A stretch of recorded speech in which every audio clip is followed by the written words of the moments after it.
All right, folks, good morning for those of you who are here in California, and good afternoon for those on the East Coast, and I suppose a very late evening for those of you who are dialing in from Asia. It's been a wonderful journey with all of you being here and part of this bootcamp series, LLM-1 and 2. By the time the course reaches the end, the whole series reaches the end, it's a bit bittersweet. On the one hand, it's really amazing to see how well all of you have grown in knowledge and confidence and ability and skills. I remember each one of you when you came here many months ago and started the LLM-1 bootcamp. You all had a question. People come with imposter syndrome. The general feeling is they don't know whether they can do it. They don't know whether it will be too hard. Most people are in the stage of transitioning into AI. They are all very competent software engineers, software managers, people in leadership role, people in entrepreneurship role. The world is changing all around us in profound and dramatic ways. Every single day, something big comes in the news these days, and you say, I'm surprised. Oh, now we can do even this. I suppose if you look at, if you have been listening to podcasts and things like that, you're aware of how deeply now LLMs are ingrained into just about every field of human inquiry, and especially scientific and inter-STEM fields. I was just listening to how, for example, companies like Moderna, who make pharmaceuticals, who make drugs for COVID, that's how it got famous, has been using LLMs quite extensively in just about everything they do. And so the world has changed, and the question has been, how do we navigate this new world? The good part is, you guys brought talent, you guys brought a lifetime of professionalism, of programming ability, of leadership ability. And so it's made for, I'm getting echoes, guys. Just mute yourself. Yeah. So, 1 second. I have to mute someone if I vote. So, as we navigated this, it's a very interesting situation after having taught for now. This is my 30. Actually, it just so happens I'm finishing 32 years of teaching now. It's a lifetime. I suppose it also dates me. Very easy to tell how old I am if you realize I've been teaching for 32 years. So in 32 years, I started out as a young person teaching.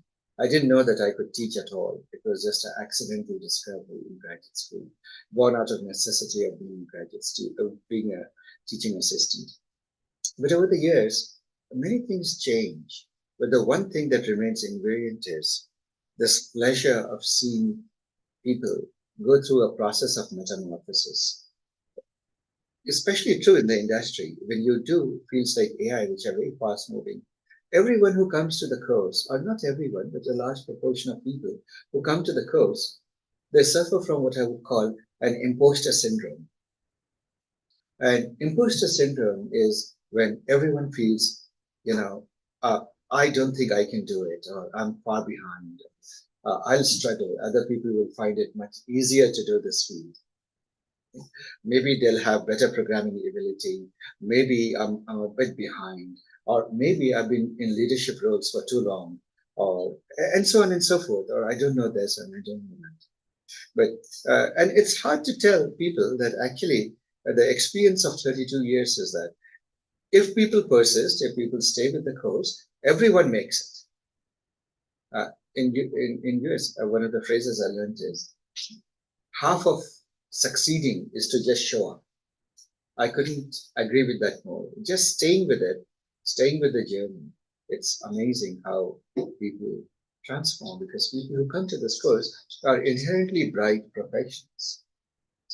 They just happen not to, the skills that they have happens to be getting outdated, but the most paramount skill that they have, the jewel that they carry is a bright mind. And so invariably, everyone ends up learning a lot. And it's a pleasure. I remember you guys when we started out, the first thing I introduced you to, which was semantic search. Right? And I remember that and every time I teach that and I start with that, I know that people are completely taken by surprise that something as boring as search has been turned on its head. There's a revolution in search itself. Now, of course, you guys have been here for 6 months taking the courses. In the 6 months and the intervening winter vacation, so more like 8 months, almost a year, you it becomes second nature for you to assume that, of course, search has to be hybrid search, AI, and search together. But of course, RAG makes common sense. Every single company has to adopt it. It is a use case of AI that is not to be debated in any way at all about its utility. We went through a lot of practical use cases. We learned about multimodal learning. We learned that you could search not just text, but you could search through audio, you could search through video, you could search through images. To different degrees, you did these exercises. Some who had more time or more inclination to code did it more rigorously. The other people who were in leadership roles did not do it, perhaps with the programming level, but hopefully they benefited at the leadership level. In the 6 to 8 months that I've seen you guys in this particular cohort, by now, many startups have come up. Many of you have changed jobs, have had very, very positive outcomes. A few of you have got offers from top tier graduate schools for doing MS PhD programs. So I hardly need to mention that this batch has been extraordinarily successful and very successful. And it's really a pleasure. Obviously, I'm just a humble teacher here. And while you guys, I really, really hope with all my heart that you guys go on to great success and great achievements and do get a name and achieve whatever goals you have set for yourself. It would be wonderful and to see further progress or hear about further progress. I hope you do look back, stay in touch if you can, and come back to this little place, little pond of support vectors where obviously you'll see the next generation starting out with the basics that you have built. So a few things along the way. As we do RAG, as we did multimodal learning, as we did adversarial attacks and defensive security aspect of it, as we did many things, like we learned, you must have noticed that the field is exploding, rapidly exploding. So by the time you do something, you realize that every single topic becomes a field in its own right.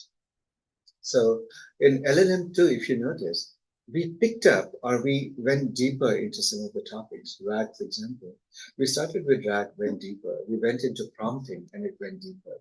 And just now, a little while ago, we were having conversations, Patrick and I. And one of the great pleasures of this bootcamp, of this series of courses, always has been that by the time you finish the advanced versions, and the greatest pleasure that I can have, which I'm having certainly in this batch, many of you now have far exceeded in many areas my own knowledge. I learned from you. I today learned Patrick and Sapal have been very busy with Storm and DSPY. I didn't have the time to do that. I read the paper, I played with it a little bit, but you have moved ahead. Somebody has moved ahead. Subrata and team have done an amazing job with RAG and code generation and SQL generation. And it's just a pleasure to see people do. And two different startups are doing very well, and you know that here in the audience. That startups need privacy, so I will mention heavily into security. Then another is into edutech. So is doing one is creating excellent videos that scale out, that teach Wi-Fi and using all the technology. Some of you have made positive social contributions, made the Tirukurals of the Tamil language accessible. I know that one of you, one group of people, are now looking at taking the corpus of knowledge that is associated with the Gita and the Upanishads and creating a very nice RAG interface to that. So you could literally have a sort of a commentary, a commentator on those scriptures. So again, it's absolutely wonderful to see that. But as you see that each of these fields are exploding, you are noticing that RAG is becoming a huge field. So much is happening. So I would suggest to you one thing, that do not ever feel that you have learned it. This field explodes so fast that you should go with a simple assumption that whatever you have learned is history. It's the past. Much has happened since you last learned it, and new things are coming. For example, in RAG, there are many, many things. Yesterday, I was just looking at what I taught and didn't teach, topic by topic, over the night. As I went through the topics, I had a lot of regrets. Quite a few of the regrets is what I couldn't get time to teach. Many, many things in RAG. I would say that when I just look at RAG itself or semantic search and things like that and chunking, many things we covered in depth. But when I look at the state of the art in RAG, I realize that I've covered barely 40, 50% of it. It's the nature of our time boxed workshops. The economics of us doesn't allow us to do. Also, a point of diminishing return comes in. You want to teach only that which is a more universal appeal to everyone. And so you miss out a lot. You do miss out a lot. Now, the other big thing that has happened is prompting.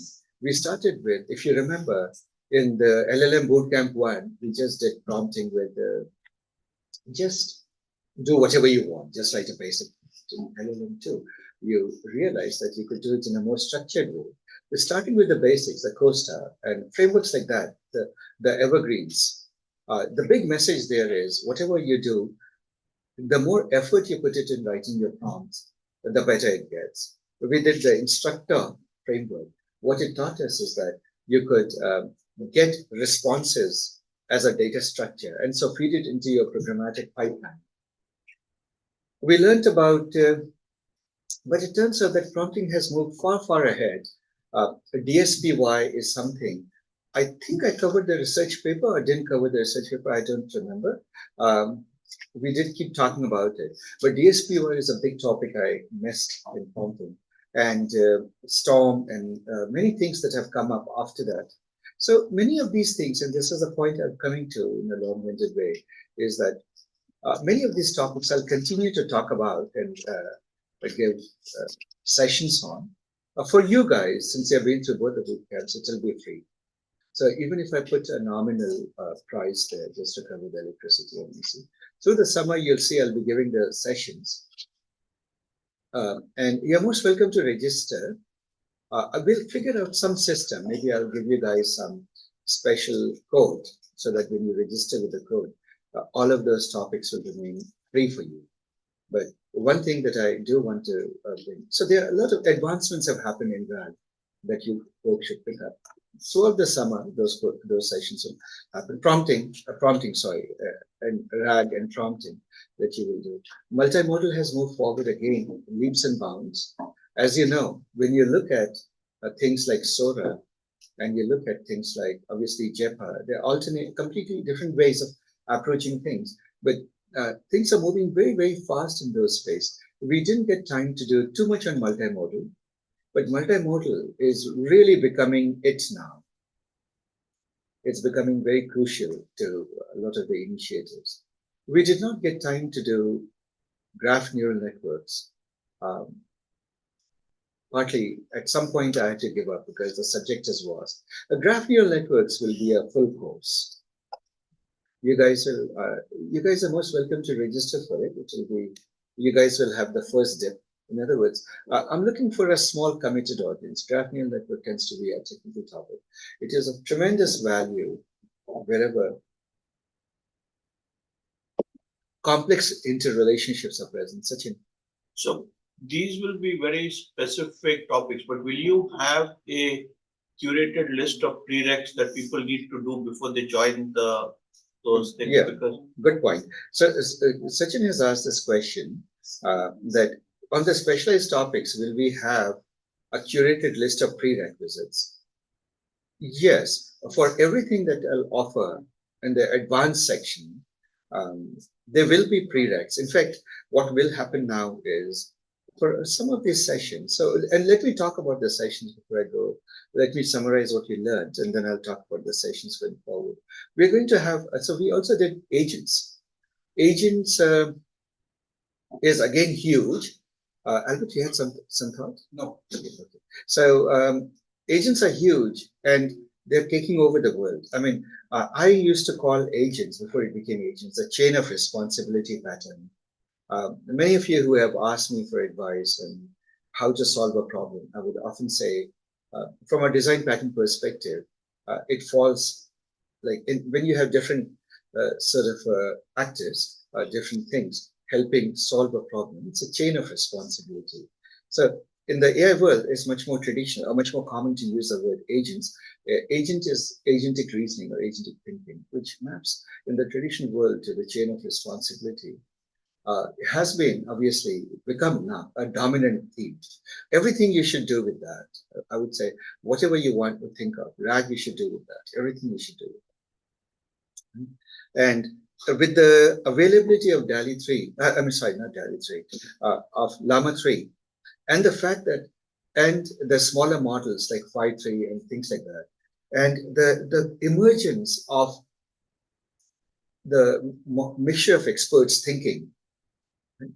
When you juxtapose all of these together, when you bring in the mixture of experts, but your experts are highly trained, specialized mini models, and you create a zoo of it, and then you apply sort of a chain of responsibility or a agentic reasoning all around it, and you have an ecosystem of tools that they can use to take in sensory information and then actuate. Sensors and actuators, or text actuators are more now more commonly called the tools.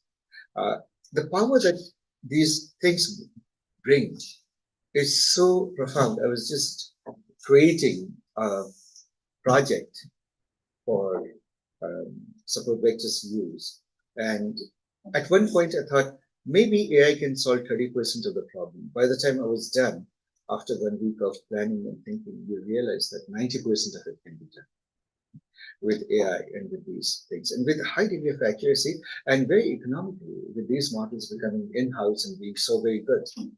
It is, we live in very fluid times and amazing times. But you also notice that there is sort of an emergence of domain-specific languages. Inevitably, any field as it matures, DSLs come in. Many of you remember the old history of Linux and the vast culture of domain-specific languages. Unix is made up out of tiny tools. Each tool is like, for example, commands are like very, like it follows what I call the single responsibility pattern. The grep command is absolutely unbeatable. It is as far, it will help you use regular expressions to search for anything. Very powerful. Likewise, awk, set. These are awk and set are many languages. In many ways, you look at them as domain-specific languages for scripting purposes. And now you see that in the world of AI, domain-specific languages for specific tasks are beginning to rear their head. Right? They're beginning to emerge, and I think that would be a big frontier going forward in the coming months. The juxtaposition of mixture of experts, and see, for me, this whole responsibility pattern, single responsibility pattern, chain of responsibility, and so on and so forth, these ideas that have been there in architecture for the last 30 years, 30, 40 years, and the emergence of mixture of MOE, the agentic thinking, there's a very strong or natural progression, or just AI versions of the same things that We have but definitely very powerful AI versions of these ideas. They're coming strong, they're coming big, and they are certainly worth doing. So I would like to talk about the way forward, guys. Obviously, this is quite possible for many of you, your last interaction with support vectors for quite some time. Please do stay in touch. I mean, obviously, we welcome you to stay in touch. Besides the formal course, we also offer all of these, the weekly paper readings, if you're familiar with it. Every Wednesday, we read a research paper. We have been doing something with, I think the last time we did, what did we do? What did we do last Wednesday? Jepa. Okay. Yeah, we did Jepa. Now, there is a recent pipeline a request for us to cover the much more recent work from Google, the Hawk and the, what is it, Griffin and so forth. So those paper readings will continue. What else will continue? Some of the time-honored topics like data visualization using 2D and 3D, and using Python and TypeScript, and and things like that. That topic is coming up this summer.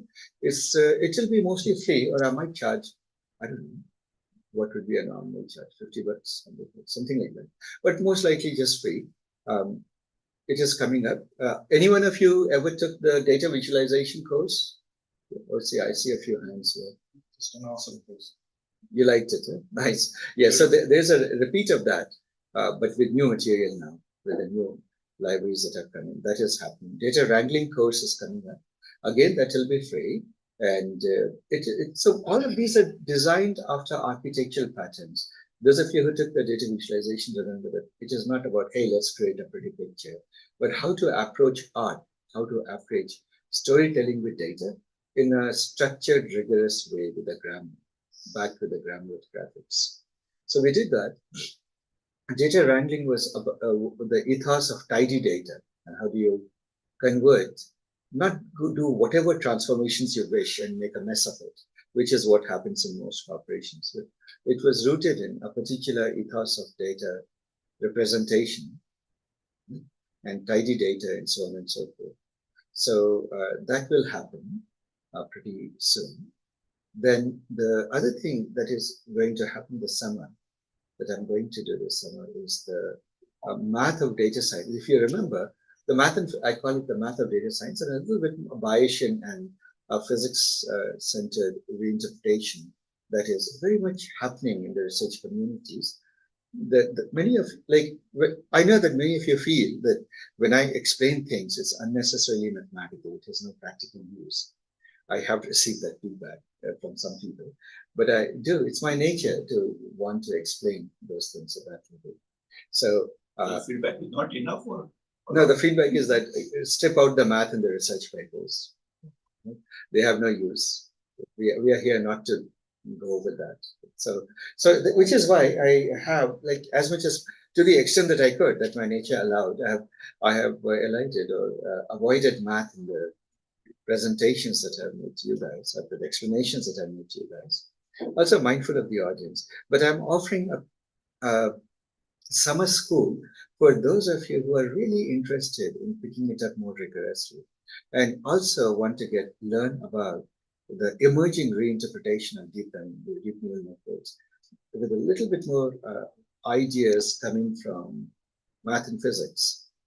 And it would be fair to say that the approach that I taught you to the subject is what would be now considered the classical approach. You will see a complete reinterpretation in the coming years. But if you want to be ahead of the curve and see what I believe would be there in the textbooks in 2, 3 years, 3, 4 years, that would be a good one to join. You're most welcome to join. That is free. I suppose if I torture people with math, I shouldn't charge them. So it will be completely free. If you're interested in that summer school, once again, yeah, Albert, yes. So could you give a session with Ray or Spark or combination of both? Yeah, I'm coming to that, yes. So then a couple of specialized topics are not just free, but they'll become formal courses. This is in a way, the last time I'm teaching LLM-2 the way I taught you. So LLM-1, LLM-2, we just had entered the LLM world. You guys were very, very supportive, very supportive. I would say beta customers in some sense of the curriculum. The curriculum essentially evolved because the subject was evolving fast and we were doing things. But obviously, it did have a lot of lessons learned. So LLM-1 and LLM-2 are being reorganized. Going forward, here's what will happen, and that I think will address your question, is the next batch of LLM-1, we will make it a broader, will cover many things at a lightweight. There will not be DevOps, there will not be Ray and Spark and any of that. It will focus purely on AI search, it will focus on RAG, it will focus on multimodal and diffusion models and things like that, and a little and prompting, a lot of prompting. Basics it will focus on. The LLM-2 going forward will become 4 separate topics, simply because the subject itself has exploded. And people can pick and choose what they want to pick and choose. There would be 6 weeks devoted only to LLM ops,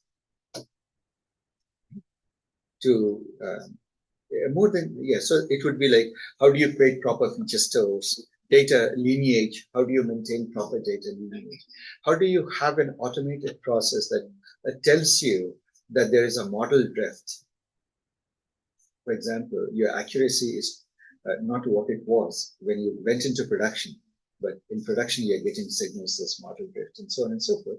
LLM ops, and then Ray, and how to test Ray. So as you guys know, thanks to the great effort of Subpad and so forth, we now have a pretty reliable cluster which has not had a downtime for some time. And we are this summer setting up our first complete GPU distributed computing GPU cluster. And the LLM ops, the exercises that we create out of that will all be part of the LLM ops course, 6 weeks course. There would be a 6 weeks course which I'm devoting completely to agentic reasoning. Actually, that may become not just 6 weeks, but it may become 8 weeks. At this moment, it's very fluid. We are doing curriculum development. The agentic reasoning, a multi-agent orchestration, what I used to call the chain of responsibility, is a huge, huge topic. What we can achieve with that is just mind-boggling. It's just unbelievable. Things we couldn't dream of, we can do now. That's a second course that I'll be offering. The third would be the graph neural networks. It's becoming huge. The fourth and final topic is RAG, retrieval augmented generation, but not the one that I've covered in LLM-1, but these would be almost all made up of only the advanced topics that have emerged in the last 3-4 months. And each of these boot camps, this is one of those things, the 6 weeks smaller boot camp. One of the lessons in LLM-2 was that people got tired. It was long and people got tired. So these would be bounded to 6 weeks. They would be intense. Many of them would be like, I would ideally like to keep them over the weekend for people, or if it's not possible, some of these, for example, if it is a very dedicated audience that is willing to do it, will happen in the weekday evenings, 1 evening or 2 evenings a week. They would all span up 6 weeks worth of material. If it is during the weekdays, it would be maybe 2 evenings a week and things like that. So these are the workshops that are coming. The way you know LLM-2, this is the last time. Now, people who are from LLM-1 who are coming to LLM-2, we essentially have a choice of picking 2 of the 4 topics, because 6 weeks will make it 3 months, and they can pick 2. I don't think I would allow anyone to register for all 4 at the same time, unless they absolutely swear that they have no job and no family. But you'll run all 4 in parallel, right? Quite likely. Right. Or run at least 2 in parallel. Yeah. And it would be intense, actually. one of the things that we learned, and obviously, thank you for all of you for being so supportive, is that educational material, the curriculum development has been happening in parallel as we go along. And being a one man sort of, it's just a moment. At the end of the day, you guys have all been very supportive, for which I'm quite grateful that you have been so supportive of this mom and pop operations. It is just Sunita and me. Uh, before this session, what were we doing? Well, we are setting up this place. So it will remain a mom and pop operation, but we are actually scaling it up a little bit more. The lessons that we learned is we need to bring in a lot of auxiliary classes and TA sessions. So we have now put together a lot of educational material that would not be part of my sessions, but they will be part of the TA sessions. Those of you who are taking the Tuesday class already know that Kyle gives every Monday a session. Now we are going to make it in all the boot camps and all the courses that we have.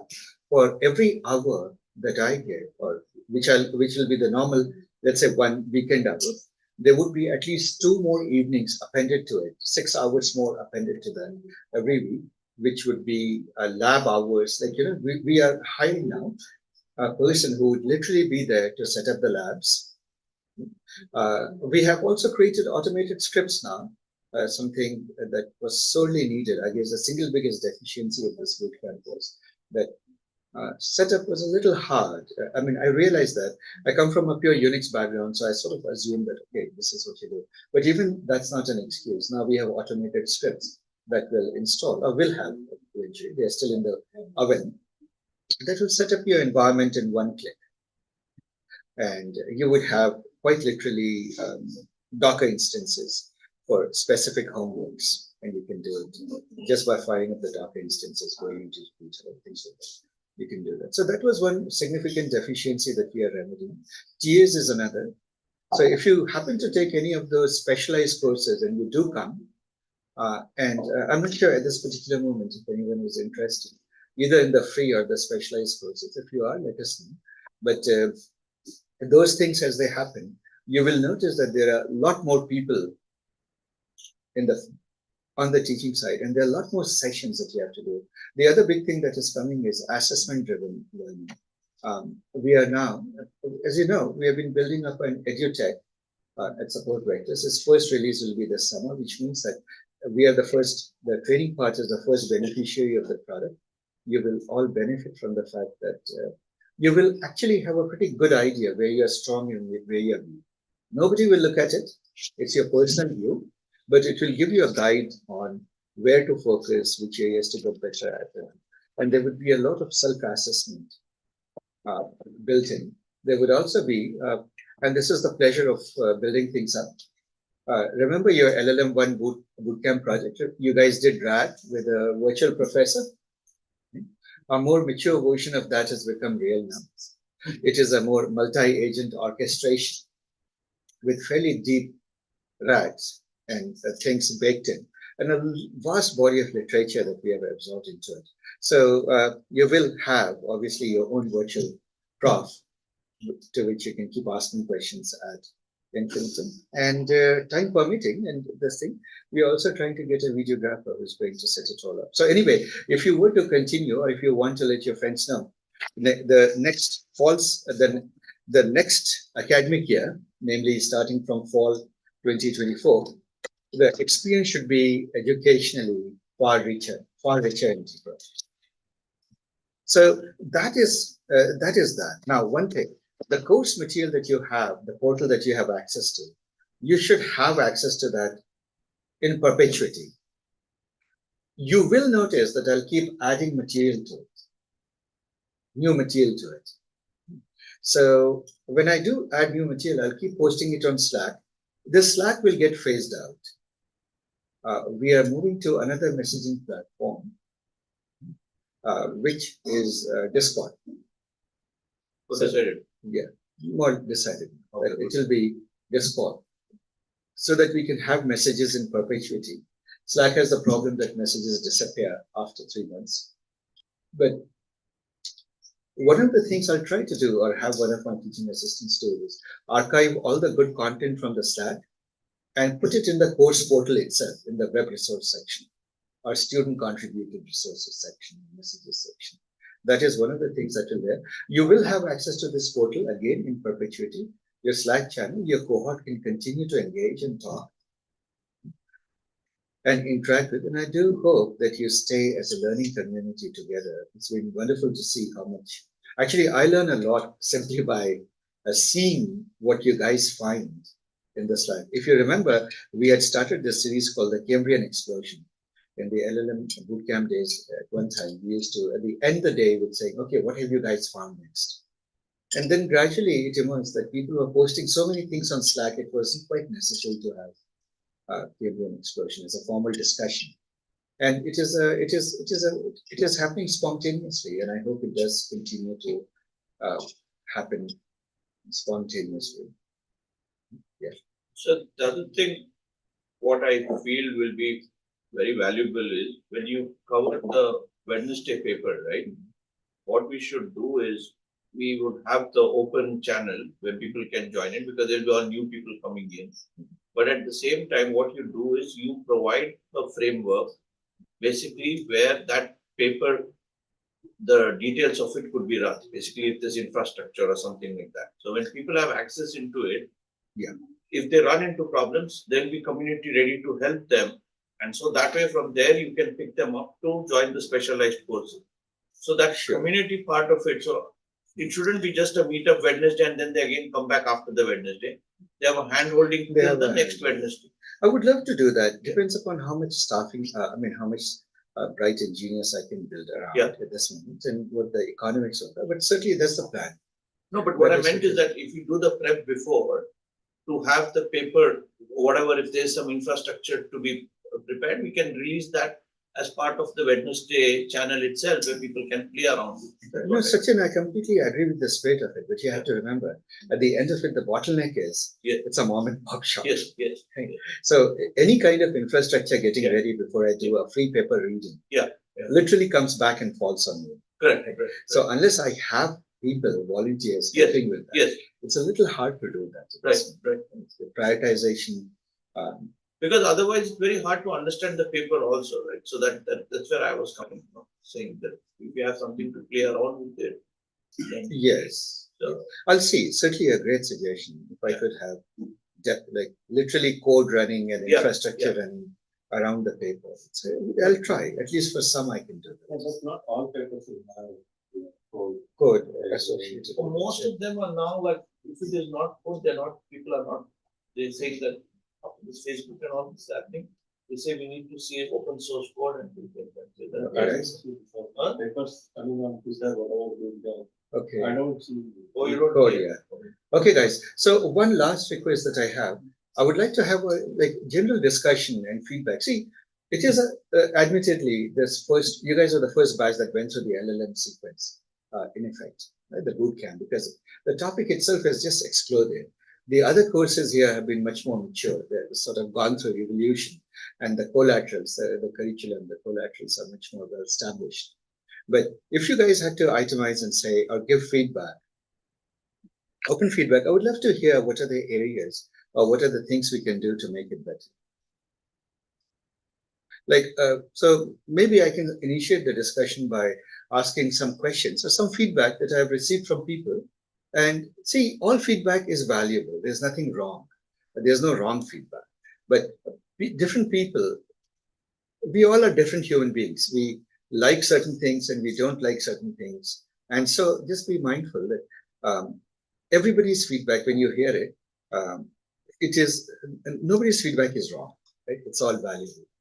It's just a different way of approaching knowledge. That's where the pedagogists talk about different cognitive styles and so forth. So I'll initiate it by asking this question. When I look at the bootcamp, every day I would do some research paper reading on the topic. The reason I would do that is today there are no textbooks on most of these things. There are no good textbooks. You can't go and buy a textbook on diffusion model, something that I just covered last time, or non-equilibrium, and the whole aspect of it. There are blog articles, there are things like this. So what are the ways I could have done it? I explained what diffusion is. I And when I do that, I do tend to go into the little bit of the theory and do that. Alternatively, what I could have done is I would have said, hey, forget about the theory. Here is how the machine works. Go to Hugging Face. Here is the code. Just we did that also. If you remember, in the morning we did I explained the theory, and then in the afternoon we did the lab. But let's go back to one feedback that I have received from certain parties. Forget about research papers entirely. So by a show of hands, or just if you are kind enough to speak to that and give a feedback, how many of you feel that it was either a good idea or a bad idea? It was a waste of time, or we should do it. It is worth learning from the papers. And So what is the question? the question is about research. Should we continue the tradition of reading the research papers carefully during the bootcamp? How many are in favor of it? Quite a few hands in favor of it. How many of you feel that it just takes away too much time, and from a very practical perspective, it's best avoided. At the end of the day, we are engineers. We go and code. What is this whole nonsense about reading research papers? It's a valid perspective. How many resonate with that? I was like, I think So- that's a good thing. Okay, Patrick, go ahead. I think like us, might be, we don't always have to go for the paper right away. If the code is the one that's much more self-evident and very easy to learn from. I feel like there are instances where maybe the code first makes it easy to understand it. Okay, Rather than so start with the code first, where possible, wherever possible. depending on how to understand like that particular concept. If it's a problem technique, Yeah, probably the problem technique first in as code. in practical, yes, and then come to the paper. But We could do that. Okay, I'll put it, then in that case, I'll put it differently. How many of you would prefer that we did the code readings at the end of the day, so that those people who are much more focused on the practical things, the spirit of the engineer, would get the practical how to use it first, and then optionally those who wanted to stay for paper reading can stay back. How many of you would prefer the bootcamp to run like that, or had any feedback along those lines? so Yeah, go ahead. I mean like we read the set paper, I think I could appreciate it.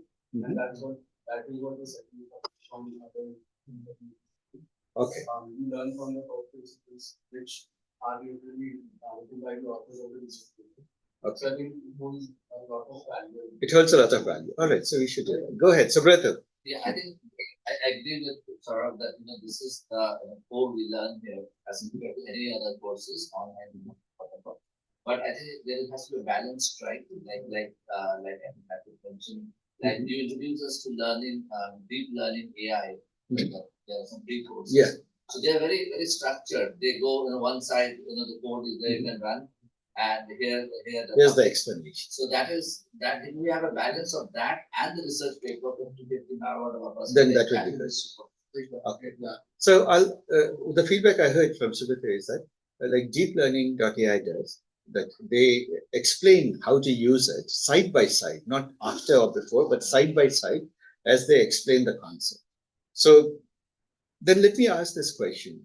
And this goes back to that. See, one feedback that I think is legit to a different extent, the question is to what extent, is that we have been, obviously being a new product, a new curriculum, it's been lacking some degree of structure. People didn't know what is it that they will do at different hours of the day. And generally, I would like to hear some, see guys, this is it, you're helping me. When you're criticizing it, you're helping me. You're telling me what to focus on and what to improve. So if I were to say, how unstructured or confusing did you find the whole thing? Anybody has an opinion? I want a little bit better structure, which I told. And whatever we have is fine, but we need better structure. Too many information. Yeah. In some pages. Okay. Yeah. Because if let's say we're reading whole paper as it, and then we're conceptually understanding this. But sometimes like the actual demonstration and code helps to slowly like mark that knowledge. This is what the paper, that part of the paper was talking about. Okay. In code. So practice. practice course. Yeah. Okay. I'll take that feedback. I'll sort of do that. And in a way, fortunately, I am like, as more collateral comes in, if you remember that ML 100, 200, etc., were very, very Jupyter Notebook and those things were, those are coming for these ones also from the fall. It was just that I became very short-handed at some point. So those are, yeah, go ahead, question. So, would you able to figure out from your portal like how many people actually read the pages and stuff in the book? I'm just curious. Yeah, see, Krishna, you can, but I tend not to. So it's very easy for me to track who is visiting which section and reading what. No, not in particular, as the overall. Yeah, overall, statistically, yeah, there is a way. In fact, I have the data, and generally the engagement with the portal has been very key. People are visiting all the sections. That part is there. So, by the way, let me get a gut feeling from you. How many of you found the course portal itself either confusing or structured or useful? What was the utility of the course portal? Very useful, lot of knowledge. Yeah, you did Only find thing it. we can't absorb that much knowledge, but it's all there. Yeah. And go back. Yeah. You did find it useful. Go ahead, Roman. Yeah, I found it really useful. The only thing is that finding, like, if I knew that there was something I wanted to find, like a paper, I had to go through each day individually. There wasn't a way for me to be like, oh, where is an expert located? That And is then right. find that part was confusing, but all the information being in one location is really helpful. It's certainly there. So it's one of the things I'm trying to do, guys. See, what happens is, so think about a research paper. You can place it in one of two places. Either just have a section called research papers and itemize all the research papers there. And certain people would like that. It's a very easy way to go search that this paper was covered. You've forgotten which day it was covered or what topic. The other way is to go by topic. So if you notice, see, in learning, there are only three particular ways. If you day or week format, time format, like which day or which time, topic format, right, or category format. Like if you're talking about, let's say, RAG, all the research papers of RAG are in one place. Or category format means papers are here, videos are here, quizzes are here. Most of these educational portals, and I am constrained by the educational portal that exists, the software that exists. The one we use, Moodle, ultimately shoehorns us into one of these three formats. But what we can do, and I just found that we could do, even though we have put the research papers, pigeonhole them by topic, we took the topic approach, right? You can in that. We can still go create another page, like literally sort of like there's a way of creating another asset, which is like all papers. And from there, double link it. Double link always has this problem that you might miss something here, but it is there. But I just found that I could do that, and I'm going to do it for all the videos and for all the papers. If you remember the deep learning course, if you go look at it, there was a whole section called all the videos, and there was a whole section called all the papers and all the quizzes. They were separated. So that is a good question, by the way. Should I go back to that format in which is by categories? Have one section just for quizzes, one section just for videos, one section just for papers, so that people can see. I mean, make that the primary and then cross-reference it from the other places. Yeah. That may be better. I'll have a slightly different take than what Asif has said, and probably quite forward-looking to what everybody is. The way I look at some of the topics is, I look at it from not a trade perspective or topic perspective. For instance, if you want to understand LoRa, there is a breadth of probably another 30, 40 papers that you need to know to understand the whole concept of. There's the agentic framework. There's a whole set of tools. What Asif has taught us is just the bare minimum for us to get going, and from there we have to build a whole collection of things. Right? If you have a roadmap, right, where he tells you these are the few papers that to get you started, to get your feet wet, and those are the ones that are good enough for you to start. The first layer of all of these These 10 papers, if you read, you'll have a fair understanding. But then you have to do the self-study to pull in the other papers eventually. So it doesn't stop at the whatever 30, 40 papers that he is bringing in. I think at the end of the day, you will probably end up reading maybe 1 or 2,000 papers. And my take is, if you gear yourself in that modality, then this may not look, what do you call, researching that what he is talking about. Give you a slightly different example. Europe's had 4,000 papers submitted. Presented this to me, or submitted, yes. And each one of those things, when you look at it and you try to figure out, it's just humanly not possible for us to actually keep up with it. And he does a good job of curating. This is the hard work that he's doing.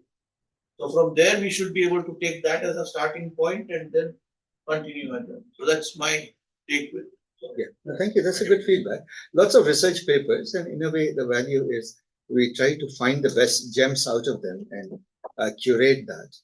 Right? And yeah, see, this is a tough one. The reason these learning portals give you these different formats, they make you pick one because there is no one format that everyone likes. Right? It's just the nature of it. Yeah. The way you structure the courses anyway is compartmentalizing those concepts, right? So That's right. This next two meetings are all agentic frameworks. Then all the readings for that particular day are agentic frameworks. So maybe just like a community suggestion or suggested readings from the community under that particular topic. Yes, we can do But that. it would still have to have the whole glossary of all these papers. So In that, one let's say place, you're yeah. looking for that particular article, Yes, you just know the title, you can just scan it here. Yeah. So Patrick, the good news is that we just hired 2 TAs now, formally for this course, who are 100% going to only work on this course. They are from India, so they're obviously they're also going to work on the project, so they'll be sort of side contributing. But their main job would be to curate and make the portal more reconciled, not so disordered. So that is one. And so that brings me to the last thing, guys. We have one technology, one ability that we created. How many of you would like to do a continual learning? And this is free, obviously. But like, for example, I don't know if many of you engage with it. This portal that you're seeing on the web is actually much better interacted with from your mobile app, from your cell phone and from your iPad. Yeah. No, I actually use the mobile app for mobile asset, but the problem I notice is that it keeps sending me the same notification. Yes, I think there's a bug. I'm going to disable that. I'm going to disable that. Yes, and also those notifications, you can't correlate on the website when you find out, okay, I got a notification. We need to fix that. Now, how do I go and see what change happened? Yeah, Prakash, I do realize that the notification part of the mobile app at this moment has something to fix. We are looking into that. Right. But so my question to you is this. So the mobile app is there and the notification will fix. You won't get those notifications unless it's important. Or if you get a notification with the link. Yeah, I get that. At this moment, notifications were turned off, but for some bug, it is still sending the same thing over and over. Now, my question to you is, would you guys, see, I know that quizzes, etc. See, the easiest way to remember something is, it's in educational theory, we call it spaced repetition. Spaced repetition is you learn something, but then you, after a few days, after a certain time, you repeat that learning, but in a different way. Right? So on all the material that we have, we can do push notification. You could get a question, just a quiz question on a topic that you have studied.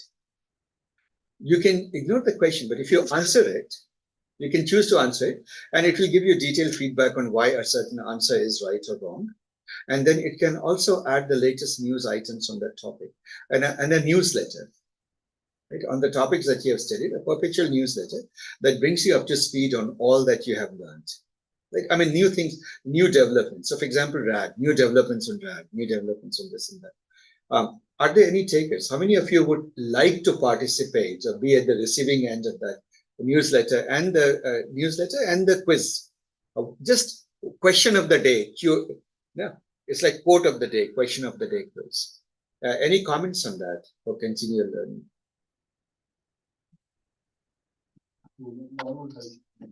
That should help, right? Yeah. Yeah, but at the same time, I don't want to spam you guys. So there would be a notification But to it's from the this. same mobile app or it's different? It will be from the mobile app automatically. But if you subscribe to, see, these days emails almost no one Yeah. reads because it goes straight to the spam marketing or some other folders. We receive so many emails. The busier you get, the more emails you get. Paradoxically, it could be emails. But go ahead. Yeah.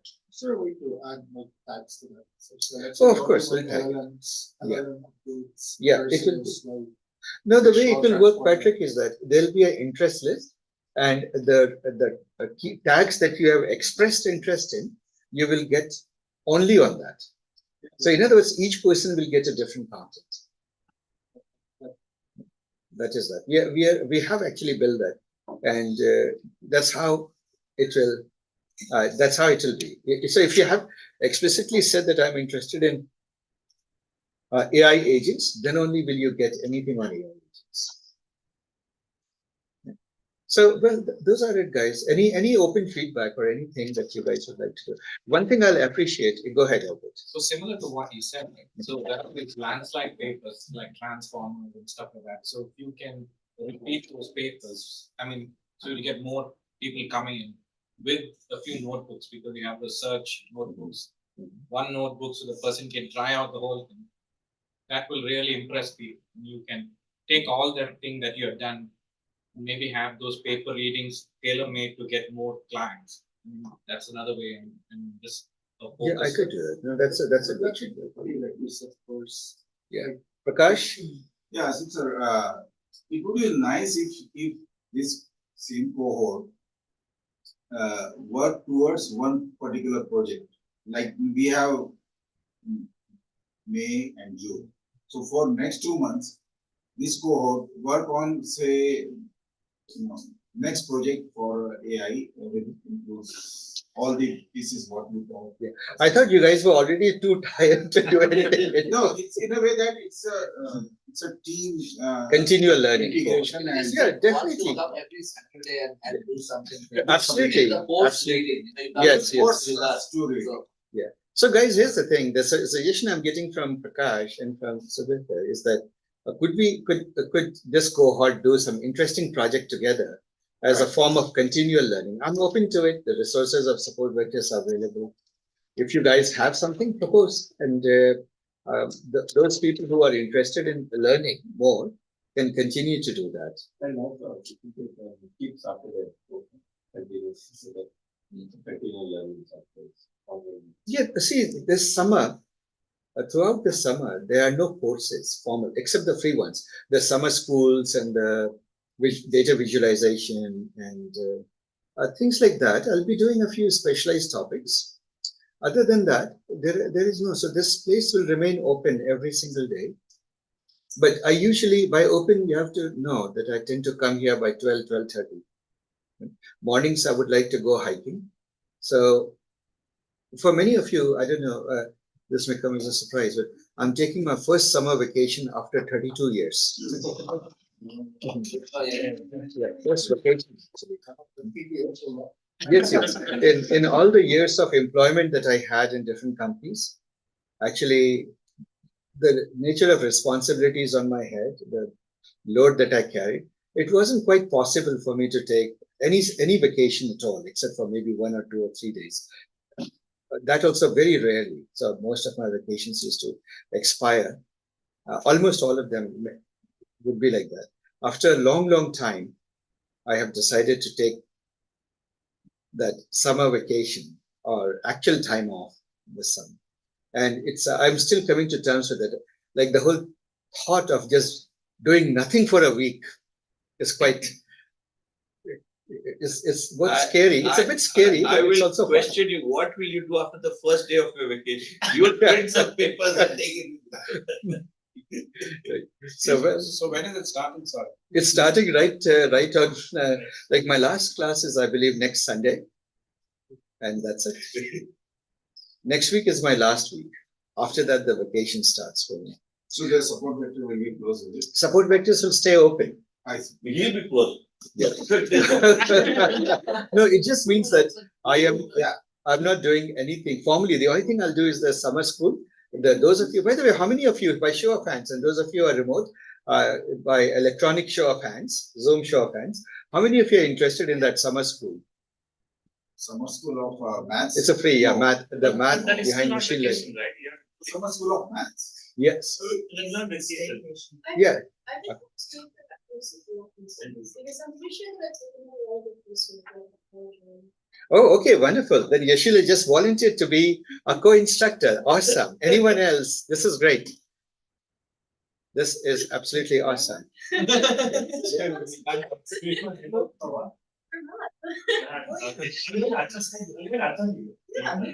okay to attend that. Okay. How many of you are attending it, by the way? Oh, pretty sizable group. It will be fun, guys. Huh? I've always been scared of talking anything mathematical, but now we can have a lot of fun. So that's part of being on vacation. It's the most beautiful part about the subject. Exactly. Is the beautiful part about the subject. Yes, indeed. So, all right, guys. So that's all I have. I don't have too much today. Your certificates you'll receive, like you'll get a notification about your certificates. Now, one more thing, two more things actually. Obviously, if you guys were happy or you benefited from this course, then I don't understand social media. I mean, there's a bizarre variety of them, from Twitter to Instagram to TikTok to Facebook to whatever it is, Snap, etc., etc. Any positive words you can say about support vectors? I'll really appreciate it. Any people that you can refer to support vectors for the fall course, we'll really appreciate it.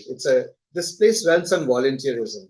This place literally has zero sales, marketing, biz dev team or budget. You guys are the people. So if you did benefit from it, please spread the word. Tell your friends and colleagues, your family about it. Spread the word.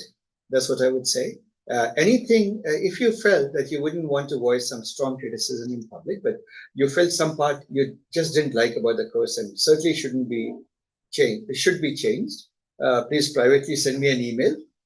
Right? If you felt that this course absolutely didn't meet your expectations at all, remember, you can ask for refund. This is now a good day. And we want to know when is next course. Forget about refund. No, so the thing is, my feeling is the way the agents is becoming huge. I'm making it a completely new course. It's something that, I mean, again, you have learned enough. I've introduced you to agent, but what I've introduced you is just scratch the surface. 1 day of agent or 2 days of agent. It's nothing. The agent has become deep, and there's some excellent projects that you can do with agents. That course I would strongly suggest you take. The other thing is, as you know, actually I was just talking to, because the downstream effect of this is recruiting, and I was in great discussion with recruiting data and recruiting trends in this space. So those of you who are looking for jobs, as you know, you probably have them. LLMs, do they have jobs? Certainly, 100% they have jobs. You'll be called for interviews, you get jobs. Machine learning, deep learning, all of these things have jobs. But there are 3 topics that stand out that are commanding insanely high amount of compensation at this particular moment. Top of the list is, I must preface by saying that everywhere there's a demand-supply curve. It's economics 101, right? A topic may be hot, but if there are gazillion people doing it, compensation will be low. No brainer, right? You will get lowballed. So today, if you go and say, hey, I want to do RAG is mainstream. Is there job? Lots of jobs, lots of people willing to do it also. That's a reality. And we live in the world, Silicon Valley culture, fake it till you make it kind of thing. So lots of people, they so much as know how to spell RAG, and suddenly RAG shows up on their resume, right? They're willing to learn from. There are hundreds of ways to do that. That is true, yeah. And there are hundreds of ways to do RAGs, and people are doing it. But yeah, I'm just giving you the salary data. Salary perspective, right? You can get a RAG job, pretty good, well-paying job, but it's getting a little bit saturated. But there are topics which are highly in demand. The biggest of them at this moment is graph neural networks. guess what? Lot of companies need deep talent in that area. It's geometric machine learning, basically. It's like, as you know, a graph does not have inbuilt a notion of distance. I mean, you can look at hops and so on and so forth. Like, it's a, and in general, broadly, not just graph neural networks, geometric neural networks or geometric machine learning is extremely hot. You just so much as claim it on your LinkedIn and you'll see that people start chasing you. The offers you get are insanely high. It is perhaps at this moment the most desired topic. And for some reason, nobody wants to learn it. I've never understood why. I've been offering graph neural networks probably for what, 2-3 years? And there would never be enough enrollment. But anyway, I'm going to again try and offer it. Well, maybe now there's a demand. Now there is a 3 demand. years back, there was not. It sounds very complicated. So is it complicated? It's not nothing is complicated. See, you have to know one thing. In human knowledge, in anything, right? That which you understand is the definition of easy. That which you don't yet understand is the definition of hard. So everything that is hard will eventually become easy. It's as simple as that. The bridge is the bridge of learning there. There's no no subject is hard at all. What's the other topics that are? So the other topic that is very hot at this moment, obviously, is agents. There is, like, doing agents right is not that easy. It's quite hard, and techniques are developing. It's moving fast. Or what I think of as chain of responsibility kind of thing. A mixture of experts and agents. Actually, I'll put them together. For some reason, I always tend to do projects and things by putting them together, by always looking at it as a collective responsibility of a bunch of actors. The old design patterns thinking. Will you cover backbone LLM? Do that. Yeah, I will. And the other thing, so here, Sachin brought up the whole concept of backbone LLM. Very much so. I covered that in the agentic course. One of the things that's happening is people are thinking of LLMs as an operating system, right? And LLM as sort of the kernel or the backbone of frameworks. Those are exactly the core topics I'll cover in agentic. So we not the MGPT, right? Beyond that line, or Yes, much more beyond that. Things have gone pretty far beyond MGPT.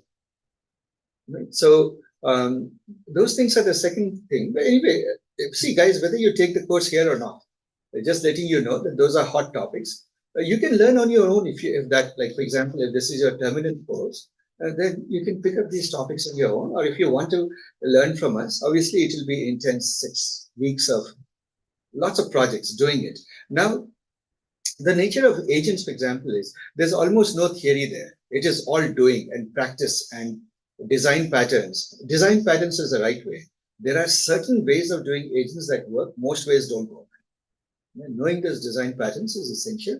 So it will be a lot of going over the well-established is a tough word to use for something that's just so young as a field, but paradoxically, that's the right way to use it, the right word to use. There are certain well-established patterns, and those are the patterns that work. You learn those patterns. So the design, that is the other thing.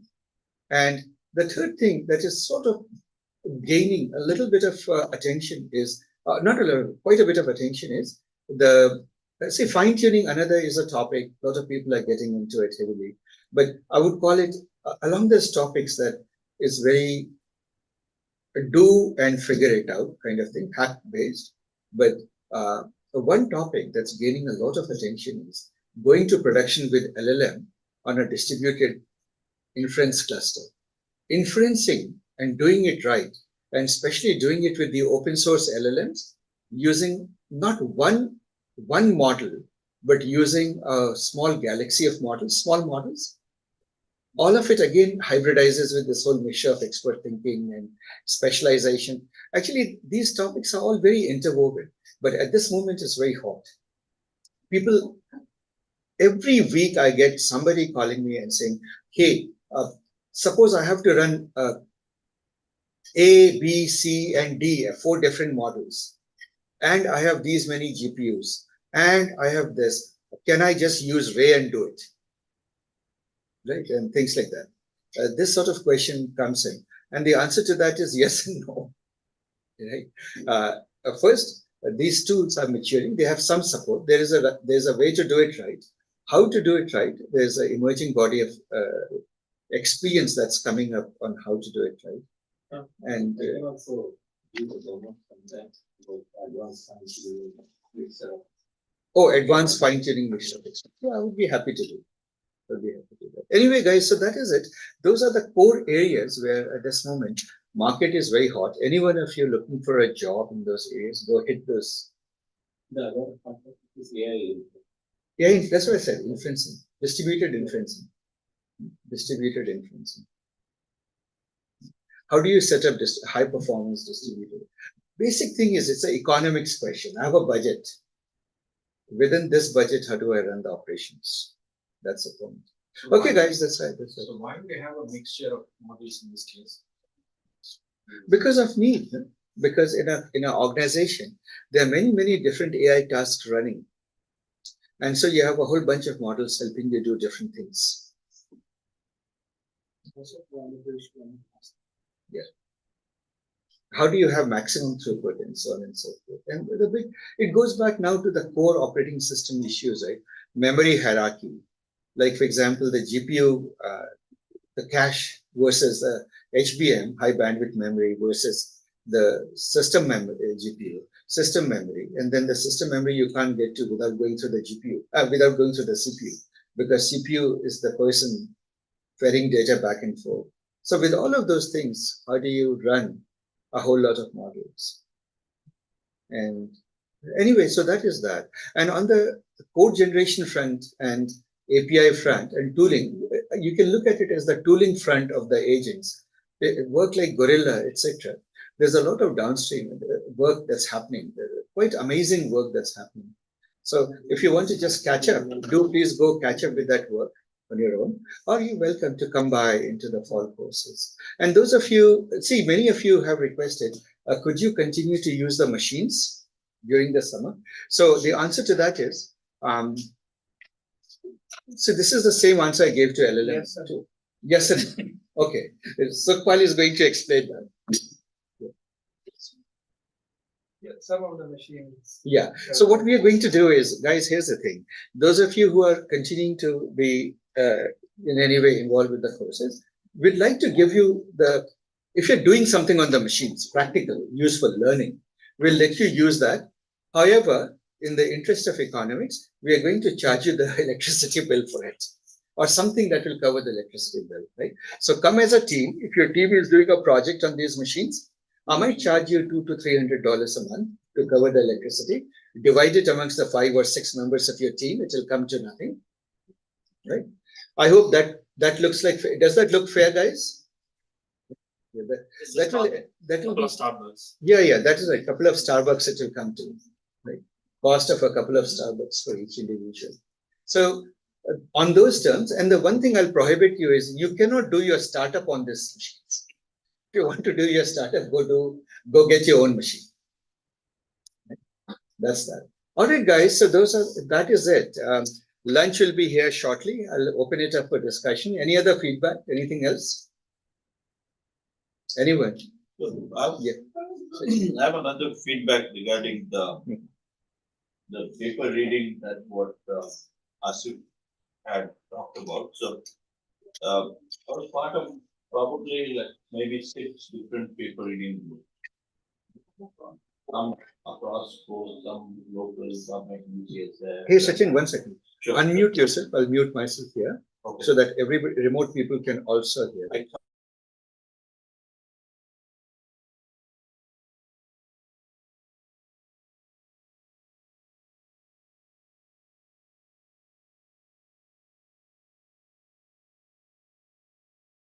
Been parts of maybe 5, 6 different paper reading groups over the years.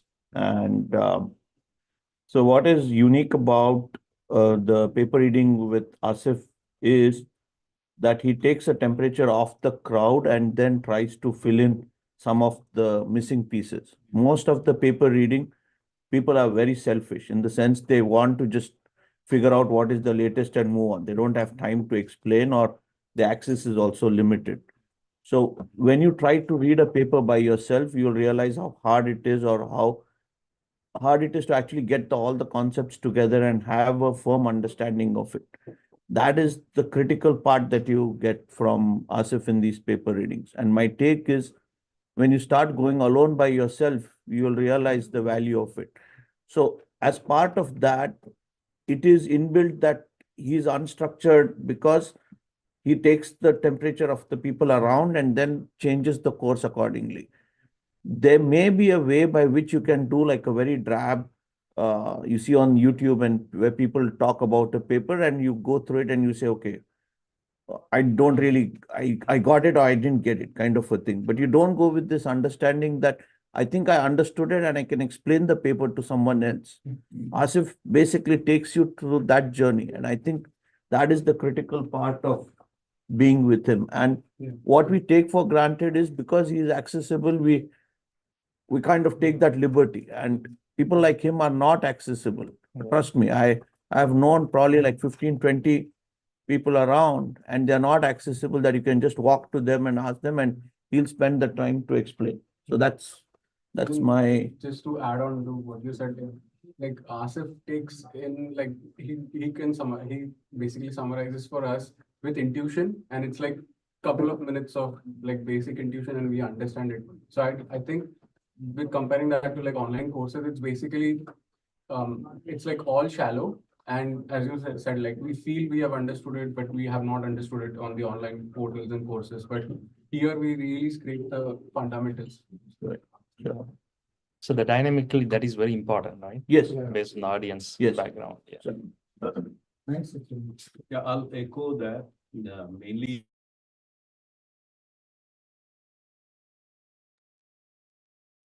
Yeah, I also second that, the team said. Hi, Asif, I'm Manoj here. Can you guys hear me? That you gave us in we still remember those. Nice. Nice. Yeah. All right, guys. The other thing is, if you guys think of interesting projects that we should incorporate, or content we should incorporate in the boot camps, please do send those suggestions over. For us, for support vectors, the curriculum, and for educationalists, engineers build products, softwares. For educationalists, the curriculum is the product. So carefully thinking through the curriculum is the hardest part. How to make it not too hard, not too easy, to have the maximum return on investment of time for the participants, give the maximum benefit. That is the main challenge for us. And the more suggestions you guys give, more things that we can add to the curriculum, the more the subsequent batches, the subsequent generations of engineers here, they'll benefit.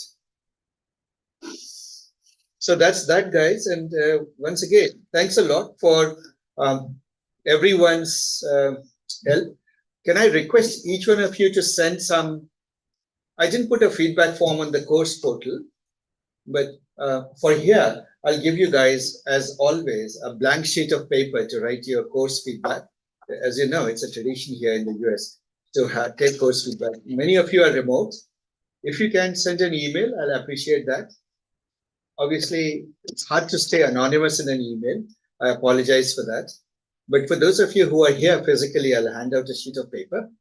Please fill out that feedback, and let's continue from there. Now, also, keep making suggestions for paper readings. Whatever paper you folks suggest, I'll immediately, at the first possible slot, I'll do the paper reading for that. On Wednesdays, if those of you who are interested in data visualization, it's coming up shortly, the free data visualization course. Those interested in data wrangling, basic topic, it's coming up shortly. Those interested in the summer school, and literally, if you want to get a glimpse of what I'll be teaching as a formal course, perhaps in 2026 or 2025, welcome to the summer school. It's free. All of these are free. And those of you who are interested in the specializations, like Oh, by the way, one important topic that also fell off the ladder, and I know some of you I'll be offering in the fall, is anomaly detection, anomalies and outliers, intrusion detection. We'll be doing it in multiple areas. We'll be doing it in the area of security, in the area of fraud. And we'll deal with different kinds of frauds in the medical domain, in the financial domain, Wall Street, and many other areas. And so and then in manufacturing, we'll use anomaly detection to find and predict whether certain machines are about to fail. So anomaly detection is also a topic. I don't know how many people would be interested. It would all use transformers. That's the latest, a deep anomaly detector, DADS. If you're interested. So anyway, if you're thinking the classical anomaly detection, then oh, you're interested. Okay, good. Patrick is interested. So yes, so guys, all of these continual learning will take place. If you're interested in any of those courses, please do send a message to me. And obviously it's the last day, and I trust most of you have paid your tuition. If I miss somebody, please, now is a good time. Right? As good a time as any. Right? So with those words, so the other one is, can you create a 2-page PDF for every course where what you're teaching and the prereq, so that people, when they ask, I can just point it to them. Oh, definitely, I'll do that. So I'll send you guys a little write-up on each of the courses that are coming, the workshops that are coming. And those of you who are going to take the summer school, may I invite you to go brush up on the very basics of probability theory and the notion of vectors. What about, I think, like, spaces, like vector spaces, probably also. That will cover, yeah, vector. By vectors, I meant vector spaces, yeah. One space to another. That will cover, as a linear algebra, what will cover. It's kind of like, you can kind of think of data generally speaking, like it exists in the same dimension. And then like when you use a function on it, like transforms the data. So you might like funnel it into a smaller space. That is right. That's a linear, all of linear algebra is that, mapping from one space to another, one transformation of the data from one to another. Though I must give you a warning, those of you who are coming to summer school, be mentally ready to learn differential geometry. So you will notice that I'll reinterpret, instead of vectors and matrices, I will be talking of differential forms. Differential forms and things like fiber bundles and tangent bundles and things like that. So do you have any prereq for the probability, some book or something to read, or? If you want a good textbook on that, probability 140 from Berkeley has their textbook on one of the three. And it does like a really good explanation of the basics around like how it is. Oh yeah, Yashida, please post those links. And please post those links, guys. All right, guys. So summer school is going to be really fun. It will be fun math. And it's the usual kind of math you don't find in engineering textbooks. For example, matrices are so 200 years old. Yeah. Yeah. We'll do it. We'll do some fun mathematics. We'll do differential geometry, algebraic topology, homology, cohomology, and so forth. And then try to relate it down to deep learning. You know, there was a book you mentioned that shows the visual. What was that book? Remember, every concept was shown visually. Either it was algebra or one of them. Oh, the green book, my differential geometry book. I don't know where it has gone. It has walked away from my table. So big, it was quite big, right? Yeah. What was illustrated topology. Yeah, illustrated topology. Illustrated topology. All right, guys, that's that. So I'll stop the recording, stop the session.